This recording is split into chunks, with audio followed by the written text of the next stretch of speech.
internautas que estão nos acompanhando nesta manhã com a paz do Senhor. Hoje nós estaremos iniciando aqui a primeira lição do segundo trimestre, uma lição riquíssima que traz-nos questões doutrinárias. Na carta aos Efésios, escrita pelo apóstolo Paulo, saudação aos destinatários. É interessante que você nos ajude compartilhando aí agora, falando com os seus contatos do Facebook, entre outras plataformas, para que todos possam saber que estamos já ao vivo e possam acompanhar conosco esta lição, este conteúdo riquíssimo para o nosso aprendizado. É interessante dizer que o texto que está embasado a lição de hoje está na carta aos Efésios, no capítulo 1, do versículo 1 ao 2, e em Atos, no capítulo 19, dos versículos 1 ao 7. Já foi lido aqui e nós já entraremos então na introdução da lição desta manhã.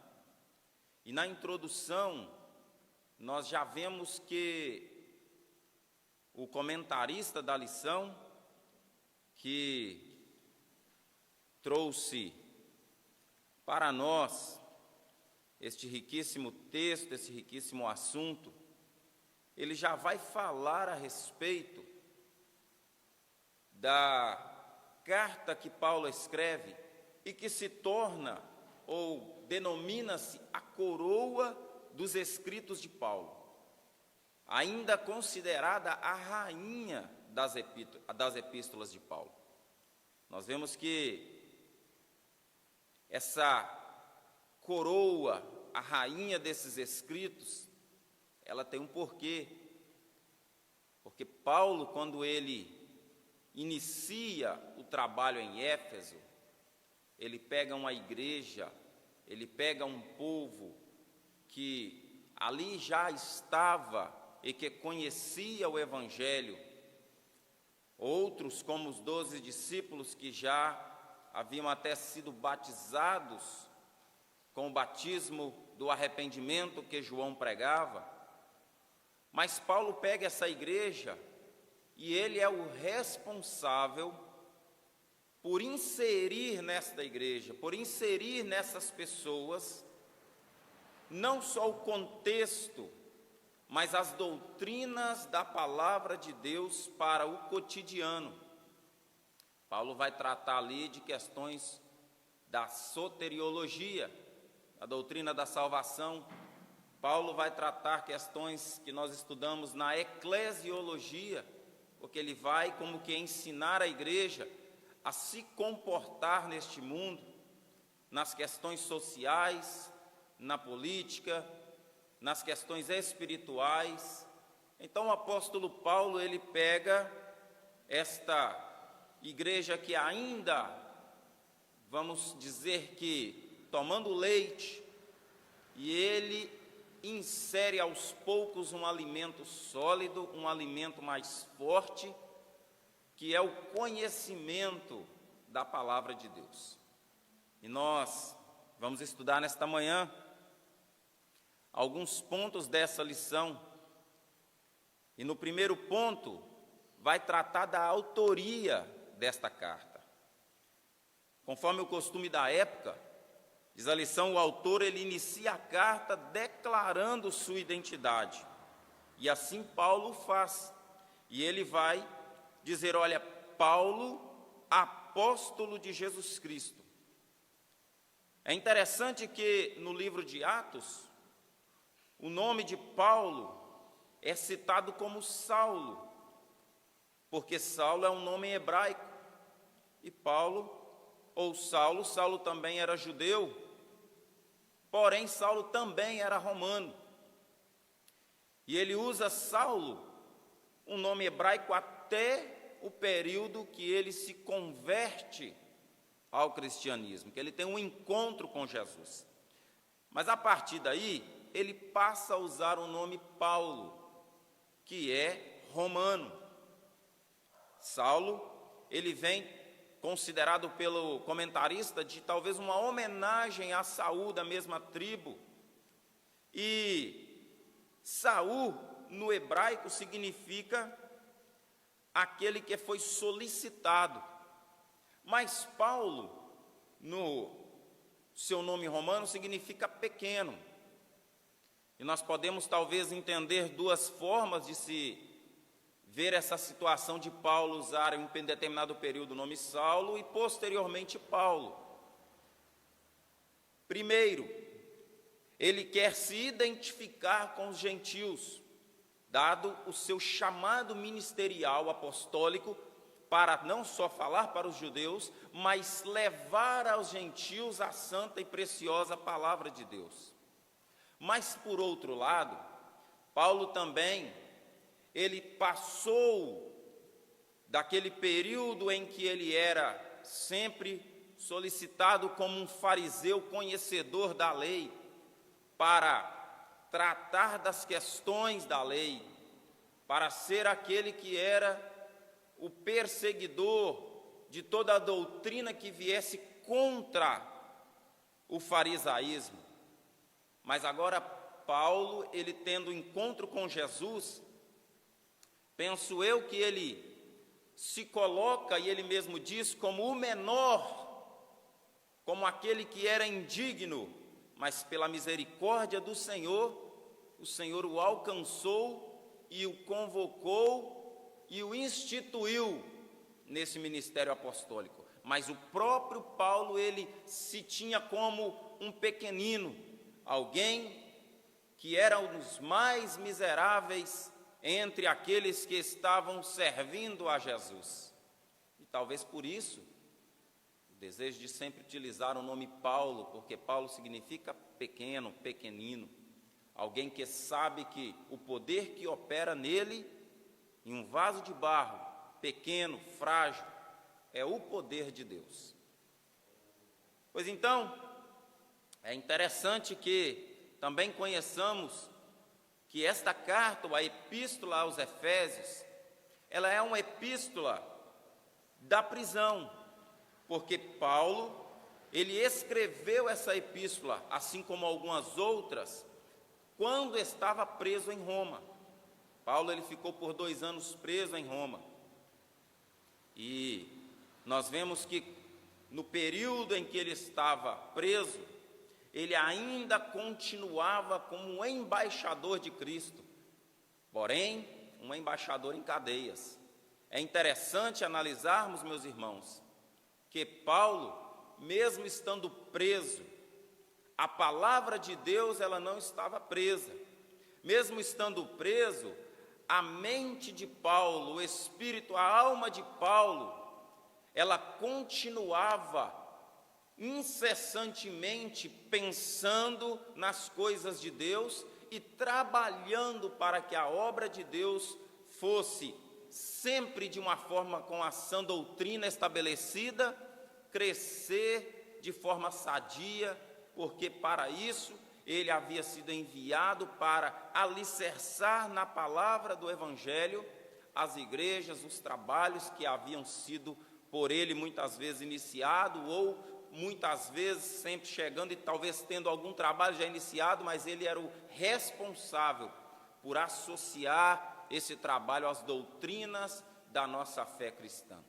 Paulo foi um grande responsável por ele dividir, ele trazer a ideia do judaísmo e agora do cristianismo, também dado o privilégio para que os gentios pudessem conhecer a palavra de Deus. Nós vemos a data que trata aqui o 4º subtópico do primeiro ponto. De acordo com Atos, após realizar 3 viagens missionárias, implantando igrejas no Mediterrâneo, diz a Bíblia que entre 60, ou diz o texto que entre 60 e 62 depois de Cristo, foi que Paulo, ele esteve preso. Então entende-se que a carta aos Efésios foi escrita entre o ano 61 e 62 depois de Cristo, porque ele esteve por 2 anos. Então, o período que se tem aproximadamente é que essa carta fora escrita no período entre 61, os anos 61 e 62 depois de Cristo, tendo como seu amigo, seu companheiro, aquele que estava próximo, Tíquico, como o portador desta carta. Tíquico foi aqui o que eu chamo de o portador das boas novas do Evangelho, porque ele foi responsável por levar essa carta e entregar aos irmãos em Éfeso. É interessante que um embaixador, ele precisa ter alguém que esteja ao seu lado, porque em muitas missões ele não pode ir. Então ele envia alguém, mas este alguém, ele tem a responsabilidade de transmitir o sentimento deste embaixador que o enviou. Portanto, nós, também como embaixadores de Cristo, nós temos a responsabilidade de disseminar o Evangelho, de levar a palavra de Deus, transmitindo sempre o sentimento de Cristo para com a sua igreja, para com o seu povo, através da sua bendita, inerrante palavra. Pois bem, nós entramos então no segundo tópico, que é destinatários. A cidade de Éfeso, fundada por volta de 1050 a.C., ela tornou-se num centro político e comercial e religioso da Ásia Menor, hoje a atual Turquia, mas era uma cidade litorânea, cujo porto desaguava no mar Egeu. Dizem historiadores atualmente que há uma parte onde tinha essas águas que hoje só tem lodo na Turquia. Mas as ruas de Éfeso eram ruas pavimentadas, e muito interessante que com mármore, colunas eram trabalhadas de ambos os lados, ou seja, era uma cidade imponente, era uma metrópole imponente, onde todos os habitantes desejavam ir a Éfeso para conhecer a estrutura, a engenharia, a arquitetura que existia em Éfeso. Ela também era considerada uma metrópole com cerca de 500 mil habitantes, e o seu anfiteatro tinha aproximadamente 25 mil assentos para as pessoas. É muito importante analisarmos isso, porque já naquele período existiam muitas coisas suntuosas naquele período. Lá em Éfeso também tinha ali aquilo que era considerado uma das maravilhas do mundo antigo. Nós vemos que a religiosidade em Éfeso, ela abrigava no centro da sua religião o templo de Ártemis, ou a Diana, a grande Diana dos Efésios, considerada pelos efésios como a deusa da fertilidade. A bem da verdade, essa deusa, ela vinha da mitologia romana, ou greco-romana, porque eles também tinham a ideia de ligada ali a Apolo, entre outras coisas, mas ela foi construída também em mármore, ou seja, a economia, ela girava muito em torno da deusa Diana, do local onde ela havia sido edificada ou erigida, e isso fazia com que aqueles homens que trabalhavam, os ourives, que trabalhavam ali, eles tinham muito lucro, porque eles fabricavam nichos de prata, alguns dizem com a esfinge da deusa, e ali eles vendiam, tinha um grande comércio, isso dava muito lucro, até que Paulo chegou ali. Então é muito interessante que Paulo, ele quando chega ali, ele coloca todo mundo alarmado, perplexo, ele coloca todo mundo de cabelos em pés, porque as pessoas estavam acostumadas com aquele ambiente religioso, as pessoas estavam acostumadas com gente vindo do mundo inteiro para ver o grande templo da deusa Diana, comprando nichos de prata, dando lucro, movimentando a sua economia local, fazendo com que o seu turismo fosse avassalador. Porém, a mensagem do Evangelho, ela mudou toda aquela rotina. Primeiro, porque Paulo chega e começa a pregar contra a idolatria. Meus queridos irmãos, é interessante analisarmos que o Evangelho, ele tem o poder não só de transformar o homem, mas também de transformar a cultura em que este homem está inserido. Antes do Evangelho, Éfeso vivia completamente, ou quase que na sua totalidade, mergulhada na idolatria. Mas a partir do momento que o Evangelho chega e a luz do Evangelho, ela entra na mente humana e aclara as coisas, a própria cultura, ela sofre uma deformidade, porque as pessoas que servem a Jesus, elas têm demandas diferentes na sua sociedade. As pessoas que servem a Jesus, que outrora serviam a ídolos, serviam a deuses criados por mãos humanas, e eles compravam tudo que fazia parte deste mundo, deste cotidiano, deste contexto idólatra. Agora, eles já não fazem mais, agora eles já não compram isso mais, agora eles já não vão onde há essas coisas mais. Ou seja, a cultura, o momento, o comércio, tudo é atingido quando o Evangelho chega.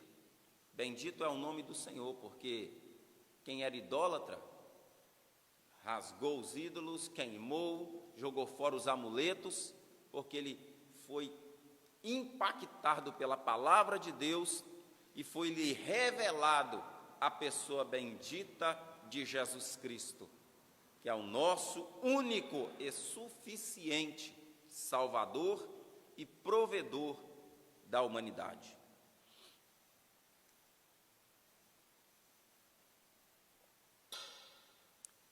A igreja em Éfeso, terceiro subtópico do segundo ponto. Paulo evangelizou a cidade e seus arredores durante 3 anos.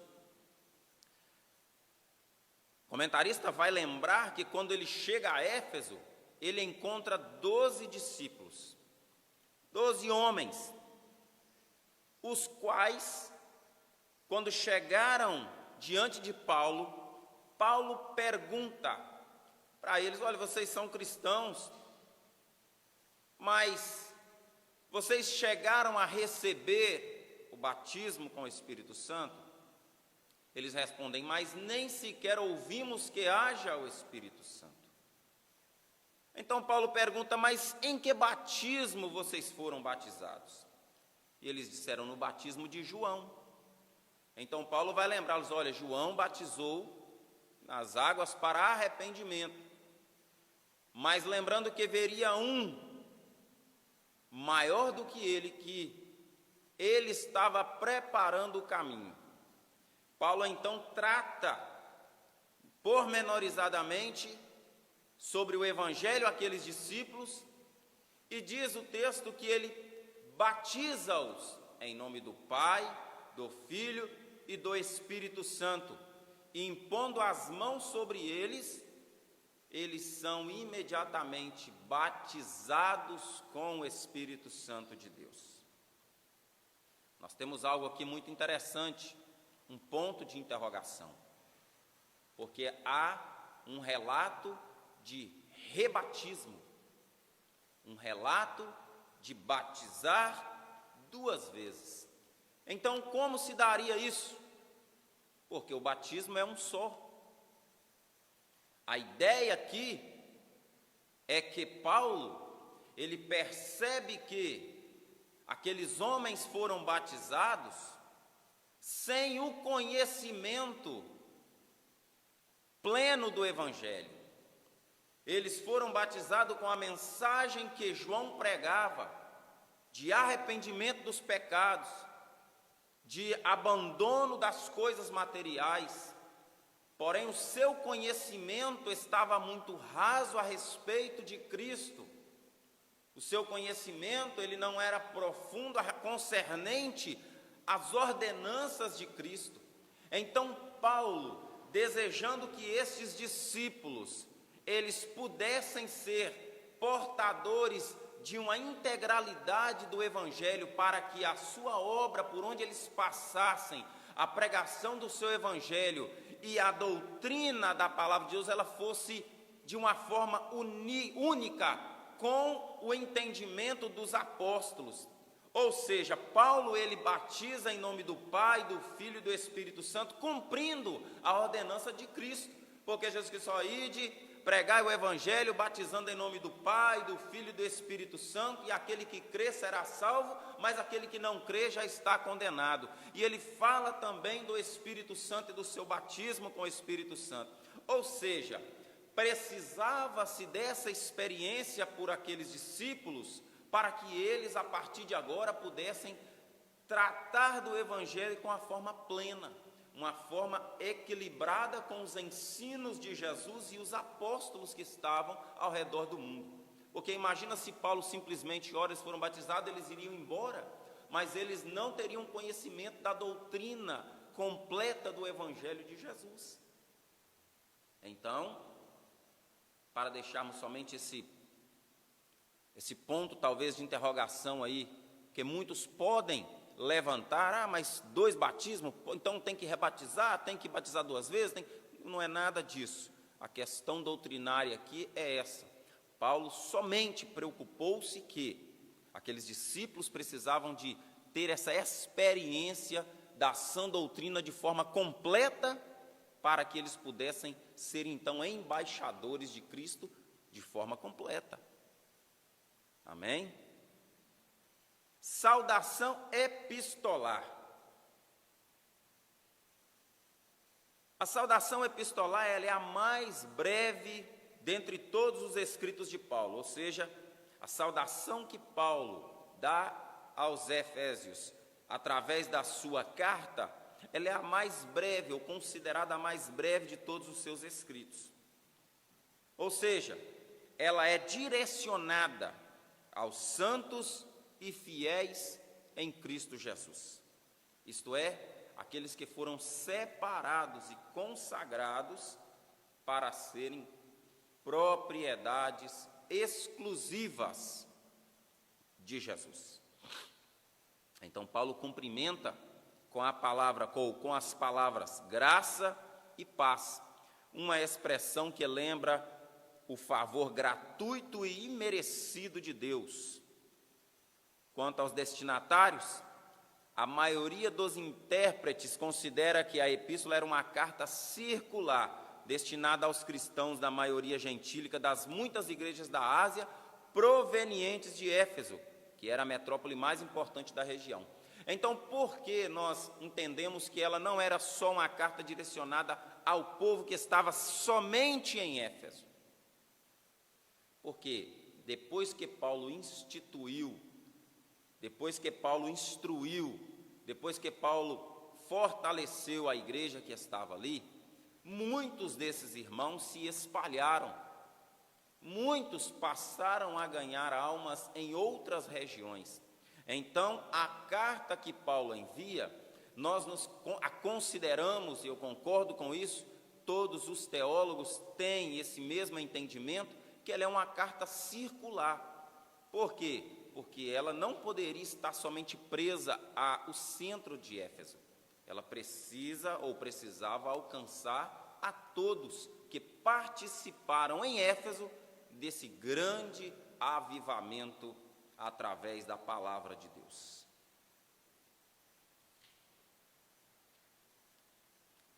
Terceiro, o propósito da mensagem. O propósito da mensagem. Aparentemente, a epístola não aborda nenhum problema específico, como em outras cartas de Paulo. Porém, nos capítulos iniciais da carta, nós vamos ver que Paulo, ele vai enfatizar ou dar ênfase a que sinalizem soluções de certas questões. Por exemplo, havia novos convertidos em Éfeso que vinham do mundo helênico, ou seja, praticavam as religiões de magia negra, dos mistérios, de filosofias, entre outras coisas, mas que agora se reuniam com os santos de Éfeso. Então, não por acaso o apóstolo mostra àqueles crentes que Cristo está no controle de todo o universo. Ou seja, vieram pessoas que se converteram, mas trouxeram com eles costumes antigos, ideologias, pensamentos antigos. Isso é o mesmo que dizer que a pessoa vem para Jesus, aceita Jesus, crê no Evangelho, participa agora da comunidade da fé cristã, mas vez ou outras está lembrando-se de ídolos. Alguns, claro, por simples força de expressão, mas outros não conseguem talvez desapegar desse pensamento, desse sentimento, está sempre às vezes falando de ídolos, lembrando nomes que eu não preciso aqui citar, mas muitas vezes eu já me deparei com pessoas que são crentes em Cristo Jesus, mas que são apegados a simpatias. Pessoas que a pessoa está soluçando, não coloca um fio de alguma coisa na testinha que vai passar. Não, Thaís, faça isso ou aquilo, que isso vai resolver. Coisas, simpatias, que pertencem ao mundo, que pertencem a um passado de vida que a pessoa tinha, mas que agora nós não fazemos mais uso disso. Pelo contrário, hoje nós temos conhecimento de que Cristo, Ele é o nosso único e suficiente Senhor para livrar, sarar, curar, fazer abrir portas, porque Ele tem todo o controle do universo. Por isso, hoje, nós estamos como nação, o nosso presidente, Jair Messias Bolsonaro, seguindo orientações de pastores, de líderes cristãos, proclamou um jejum no dia de hoje, para sacrificarmos ao Senhor através desse jejum, porque o jejum ele fala de sacrifício da carne. E em oração buscarmos ao Senhor, para que Ele, sendo controlador de todas as coisas, intervenha no nosso país e no mundo, para que esta praga que veio como um sinal de alerta, veio como um sinal para nos atentarmos para o senhorio de Cristo e para o seu controle, que o Senhor possa estender as mãos e sarar a nossa terra, tendo misericórdia dos seus filhos. E aqui vai um alerta, que poderia estar muito pior, só não está muito pior, porque os filhos de Deus ainda estão na terra. E porque os filhos de Deus, os servos de Jesus ainda estão na terra, as muitas misericórdias do Senhor são derramadas, e aqueles que estão ao lado, próximo, convivendo com estes cristãos, ele indiretamente é atingido por tudo que Deus faz na vida dos seus servos. Então eu quero aqui deixar para você que vai piorar muito, porque a igreja será um dia retirada da terra, no arrebatamento da igreja, e aí, diz a Bíblia, que só ouvirão ais. Pois bem, destaca-se ainda na epístola, no propósito desta mensagem, uma preocupação com a unidade, a paz entre os judeus e os gentios. Ou seja, os cristãos é enfatizado pelo plano universal da redenção de ambos. Sob essas premissas, então, podemos considerar que uma das intenções do autor aos Efésios era de atender às múltiplas necessidades da igreja, numa perspectiva pastoral.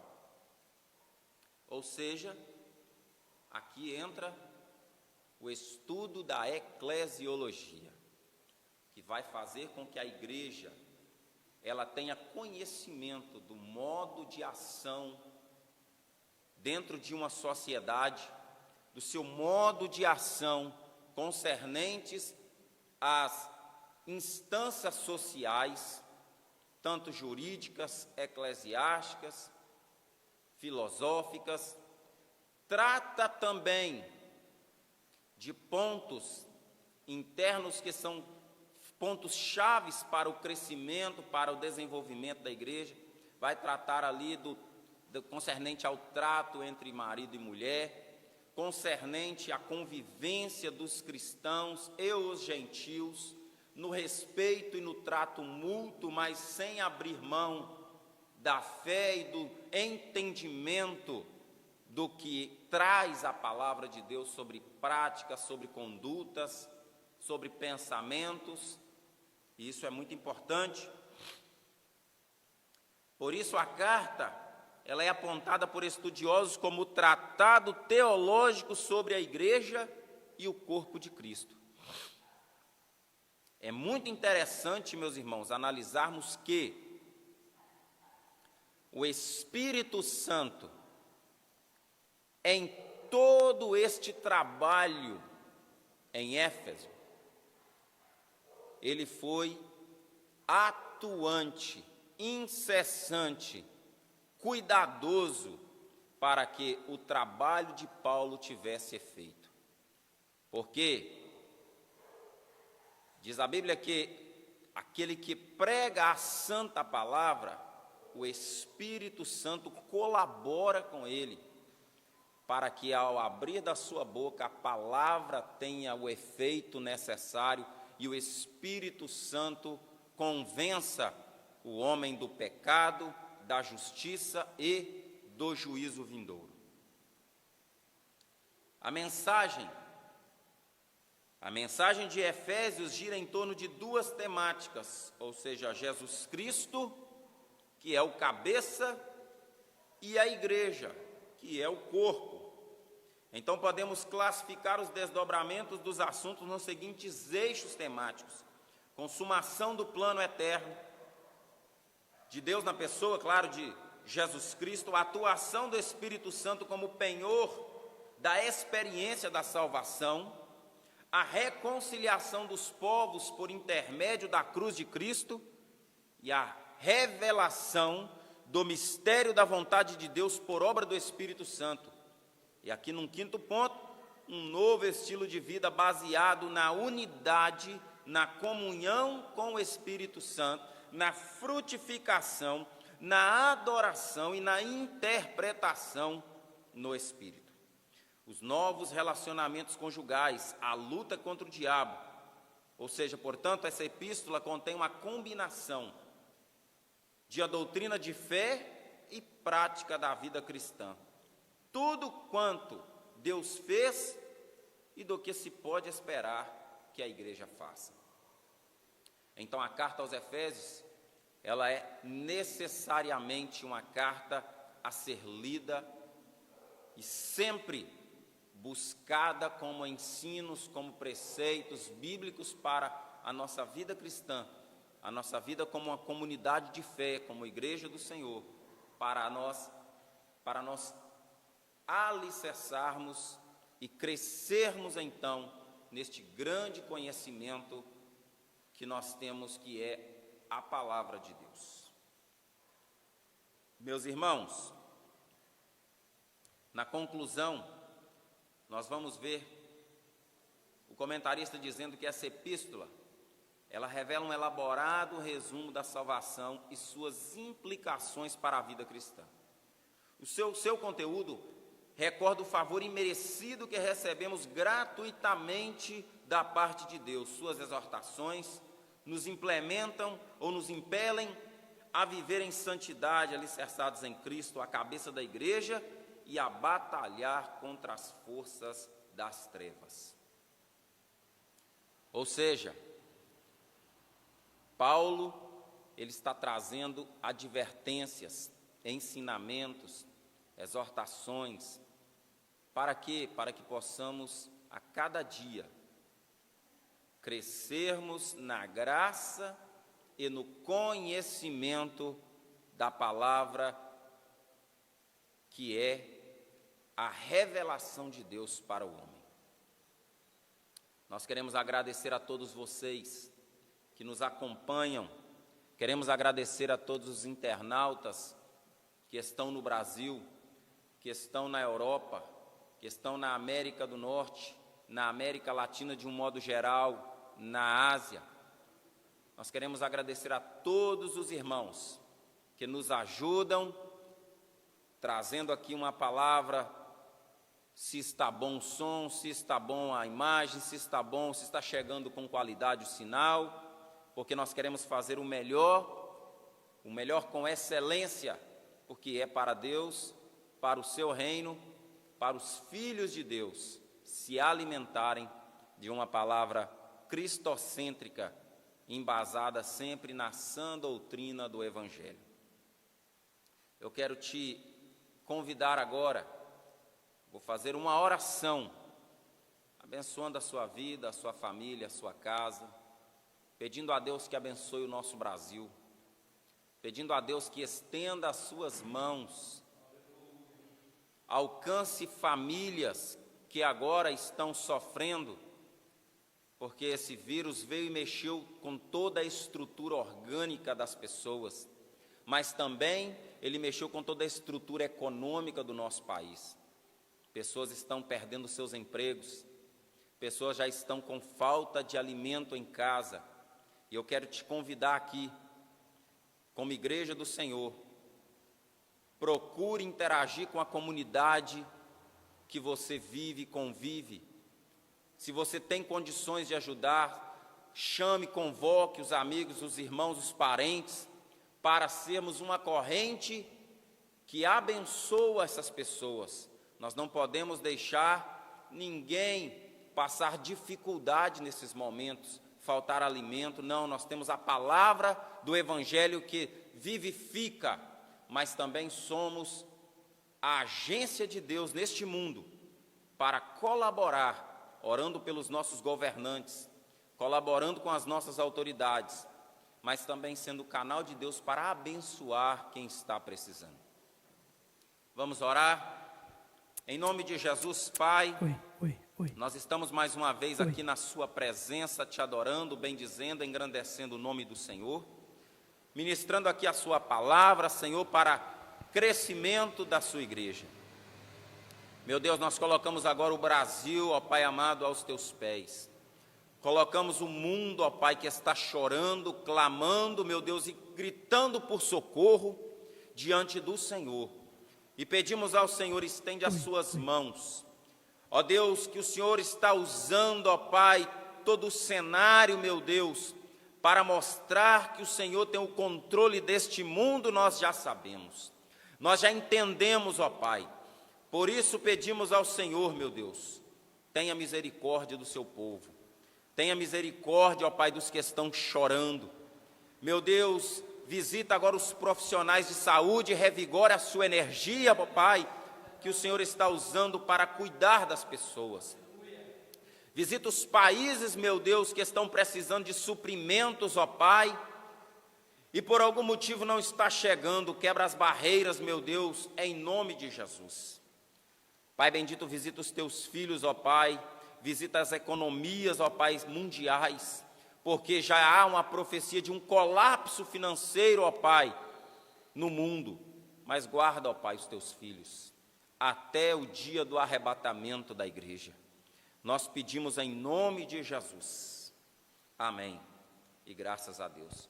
Meus irmãos, continuem conosco, mas à noite teremos um grande culto de louvor e adoração e pregação da palavra de Deus, através do homem de Deus, o pastor Vanderlei. Também na terça-feira, estudo bíblico, com a palavra de Deus sendo ministrada aos nossos corações, no contínuo crescimento na graça e no conhecimento de Jesus. Quinta-feira é um período de oração, é um período que temos para estarmos com a nossa família dobrando os nossos joelhos, mesmo em outros dias, mas dentro da nossa programação na quinta-feira estamos conectados em oração, falando com Deus, clamando ao Senhor, para que Ele continue guardando o seu povo e arrebanhando aqueles que são seus. Por isso, eu te agradeço.